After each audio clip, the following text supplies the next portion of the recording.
but beautiful mosaics are made of broken pieces.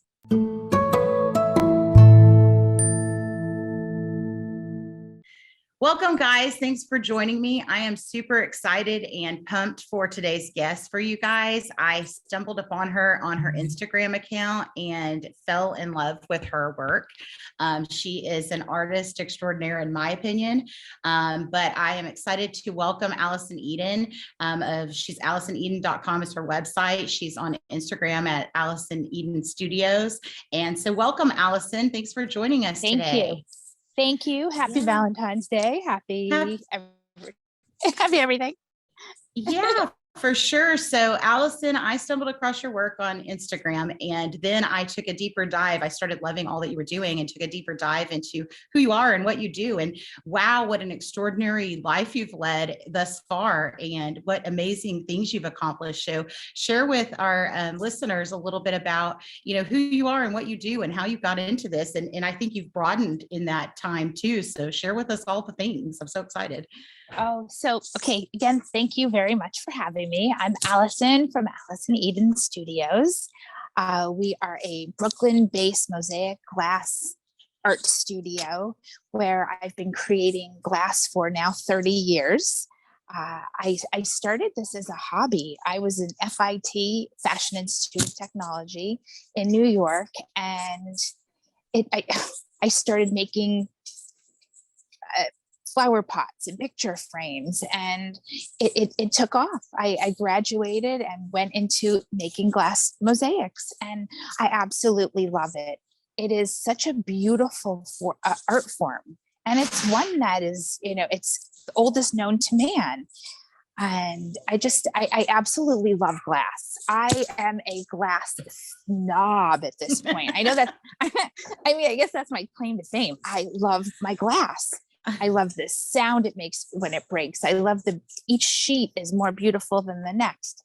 And I've been collecting and hoarding glass for almost 30 years. So companies that have gone out of business, I've collected, and I make really beautiful tiles and artwork and furniture and just a lot of fun stuff with it. I do believe that glass is so, it has this beautiful quality. It's soft and it's a wonderful medium. I absolutely love the medium. Yeah, so I love that. And that's just an intro. So when I started reading about you, I had seen some of your work, like I mentioned earlier, on Instagram. And I think one thing that caught me, you posted a picture of a wall with a cherry blossom on it in a bathroom, and it had the glass on the cherry blossoms. But I also, as I dug deeper, like you've done some really extraordinary things, in regards to, she got into this, like she mentioned, guys, as a hobby. And then she came from a fashion background. It led her to your story. This will hopefully be flattering to you. Really kind of mirrored that of Sarah Blakely, where, you started pounding the pavement and you got out in those department stores yourself and you showcased and had pop-ups of your work and sold out. And that led to some really cool things. I think some of her work is in Bloomingdale's in Manhattan, right? Yep. And there's a giant mosaic shoe there, and there's a giant mosaic perfume bottle, or, some other items they've added. And I think that you just grew and grew from there. But, I read that you also are very particular, or, really enjoy US-based product and US-based labor. And so I think that's very admirable, especially, given where we're at. But in the world. And then I loved that when you see glass shops closing, that to your point, you're a glass hoarder. And it's so funny because most people wouldn't think about the texture as you described the glass just then. Was really cool because, when you find a passion in something, like I'm a fabric person, so I like soft fabrics, and I'm always wanting to touch and feel. And I can imagine, as you were describing glass, of, you're working with it, that you like the sound of it breaking and you like the different textures or pieces, and, having that artistic eye to really take something. It's kind of like that Japanese saying of, that things put together back together are, better than when, or the original state, that anything broken can be reassembled. And so it kind of reminded me of that. But, what are some of your favorite projects that you've done, or, pieces that you've created? So it's so hard to say what my favorites are because I feel like every single one is my baby. And I take such pride and love in each piece that we do. So that's always a hard question. But because there's not one that I don't love. I do a lot of hospitals, and I know that brings a smile to, we do a lot of cancer hospitals for children. And I know that we do these fun colors, and I try to make it as happy as you can be in a cancer center for children.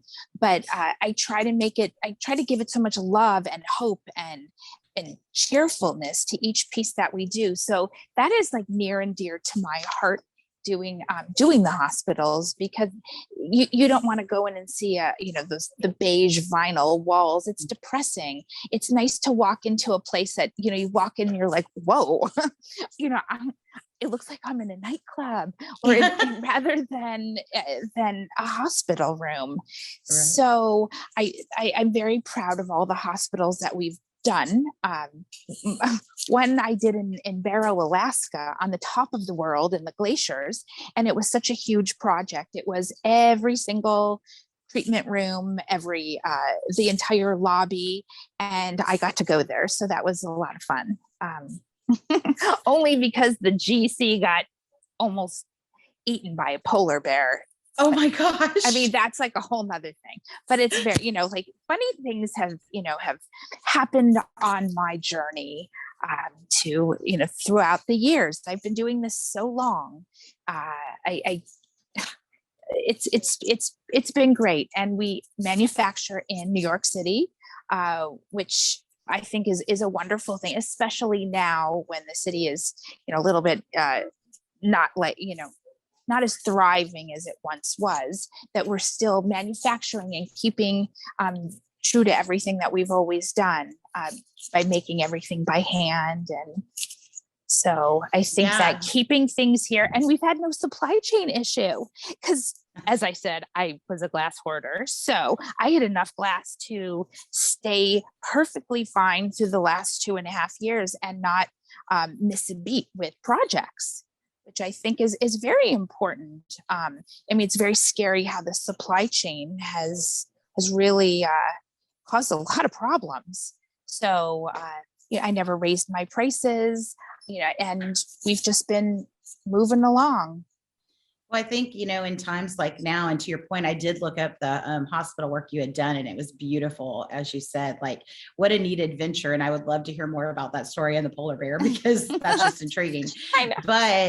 But you're right. Like, there's, the humdrum normal hospital view. And when you're in those places, whether it be for a children's hospital with children with cancer, fighting cancer, or, any hospital for that matter, it's usually not a good thing that you're there for. So to be able to brighten and touch people through your art, like, that's just amazing to me. And to be so creative, and what a beautiful thing that you had all that glass stored, so you didn't have to worry about any no problem. shortages. Yeah. And shortages, no. Yeah, no shortages for you. No, you're fine. That's awesome. I think also something that I read that's really noteworthy for the listeners, and I work normally in the student housing and real estate sector. And so I could see clubhouses and, communities that come to life that could really utilize something like you're creating, especially when you think about, college, and you think about game days and the school spirit, and like, you could go crazy with some stuff with that, I'm sure.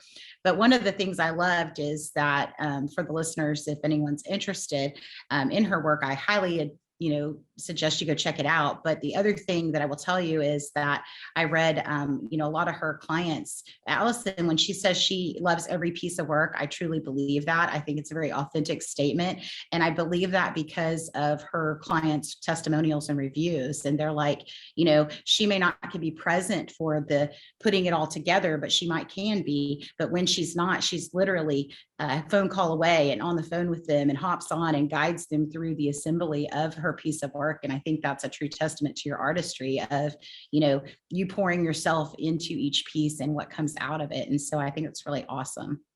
Oh, well, thank you. It's true. I think, you need to love what you do. Life is short. So if you don't love what you do, what are you doing? You're just working at that point, right? You're not chasing a Yeah. passion. You're not following a dream. You're just going and checking a box to get the paycheck. So what a beautiful thing that you've been able to create a career out of something that you love. And then you've done so amazing with it that it truly is. Like, I'm not a person that comes from a big art background, or I'm super creative, but more on the advertising marketing side, not in creating actual pieces of art. Mine are not beautiful when I've tried to be creative in those efforts. Oh, I'm sure they're beautiful. Well, that's the beautiful thing about mosaic. Now you've got me interested in glass. I'm like, okay, I could do this. Let me try my hand at that.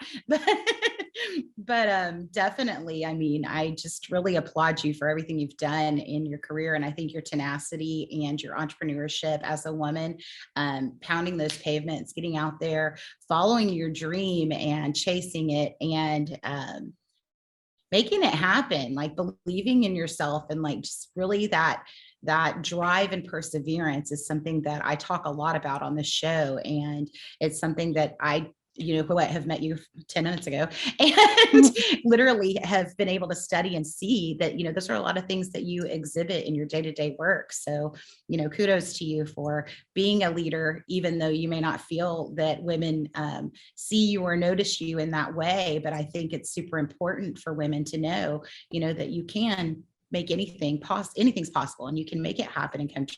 You just got to chase it and persevere.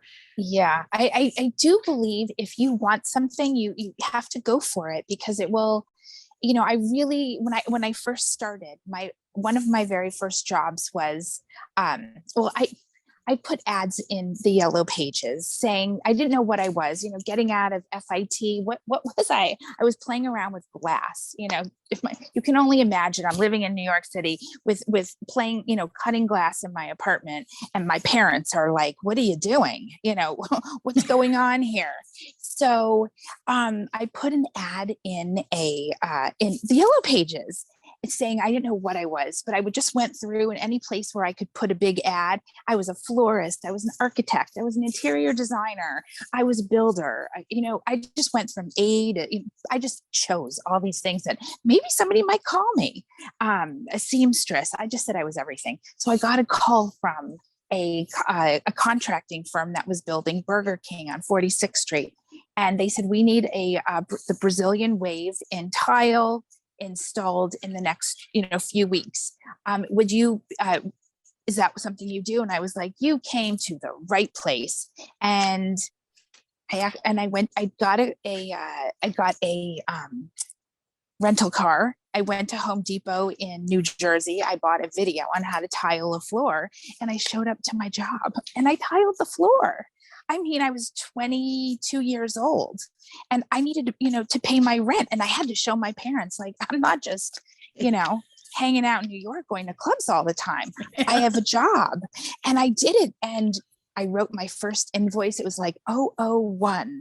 I was so proud of, and my staples, I handwritten the invoice, and it turned out so beautiful that I got free hamburgers until the day they ripped down the building, or until the guy sold it. So, and it was beautiful. I watched the video, most of it. It was so boring. Yeah. but I liked it. I figured it out, and I did it. You know what? I love that. I'm sorry to interrupt you. I love that. As an entrepreneur, kind of similar, like I'm 50 now. My inner entrepreneur didn't wake up till 2018. So I worked corporate America, and, I really, looking back on my journey, it's only been 3 years. It feels like 500 years just because of the pandemic. But looking back on it, it's truly about that perseverance and believing in yourself. And like you figure it out. You're totally right. And I say that to even my teams at times when we first started. It's like, you just get resourceful. And so I love that you watched the video and then had to go lie this floor, and you're like, it was boring, but I watched most of it. That's totally up my alley. I'm not a direction follower at all. That's why my artwork doesn't, I can paint by numbers, but I might get off the number grid. It's just my style, rebel without a cause, if you will. But yeah, I mean, that's such an amazing story for you. And I did see that floor, and it was gorgeous, like that Burger King floor. That, would you say, was there a turning? Yeah. Was there a turning point in your career when you're like, you feel like I've made it? Like this is my stamp or I've made Well, it. I still don't think, I mean, I still work just as hard as I did, and I still pound the pavement. So I never, I mean, I'm just in the middle of, I never know, if people really appreciate what I do. I hope they do. And I hope that I can leave a beautiful mark. You never know. If if it really touches somebody as much as it touches me. So, but I mean, I feel like I need to put goodness out into the world and make beautiful things. And why have boring building walls? And we do a lot of casinos and hotels and restaurants also, and now a lot of outdoors of buildings. I just think it's important to make everything beautiful. I love that. I mean, that's art is beauty, right? So it's an aesthetic. So I love that. One thing that I read that I don't really know a lot about that others might, and because I'm not in your space, so I don't really know, but you don't cut glass in a traditional way that's like mass quantity. You do it more hand, as I understand. Tell us a little bit about that. So I make paper templates. I trace each piece and I cut it with like a pencil. Oh, wow. It's a pencil cutter. So every piece, we just take Sharpie and, we cut every single piece so that it fits so nicely together. We don't use water jets. We don't use like, newer, when I say it's like the oldest form of art, it really is, because we make everything by hand. There's no machinery in my studio at all. We don't have sanders. We don't have anything but hand glass cutters, rulers, pens, pencils. And it really, I would say probably our studio might be the only ones left that don't have computers. And, nothing's done on a computer. We draw everything by hand. And there's something so beautiful about that. I mean, everything's on the computer now. You just have to learn a program. I don't know. Maybe it's because I just never could sit and learn how to do any of that. But I think, I love all my pencils and I love my colored pencils, and, there's nothing better than just drawing. I can't do it online up. I'm not used to up. I like down and watercolors. So, I think that lends to your craft though. It literally lends to your craft, and that each piece is so, it's authentic, but it's also just a one of a kind because you are hand cutting. So that's really exclusive and really cool. So yeah, I just, I really appreciate you taking time and letting us, pick your brain a little bit. I am such a fan and a follower, and will definitely be in touch, in the future. But I just wanted to say I thank you and appreciate you for coming on this week and letting our listeners hear more about you. You guys, if you want to see some incredible artwork and some obviously very authentic and hand curated, US born, 30 years of glass hoarding, really creative stuff, go check out Allison Eden Studios on Instagram or AllisonEden.com and follow up with her. We'll have her information here. If you like what you hear and you want to see more, or you have questions for Allison or myself, feel free to leave it in the comments. And again, thanks for joining me, Allison. It was such a pleasure meeting you. Thank you. So nice talking to you. And thank you for having me. And absolutely. Always stay true to yourselves. Life is short, and, live, love, and laugh. I love it. I love it. Well, thanks, Allison. Hey guys, thanks for listening and have a great week, and we will talk soon. Hey guys, if you like this episode, please hit like and subscribe.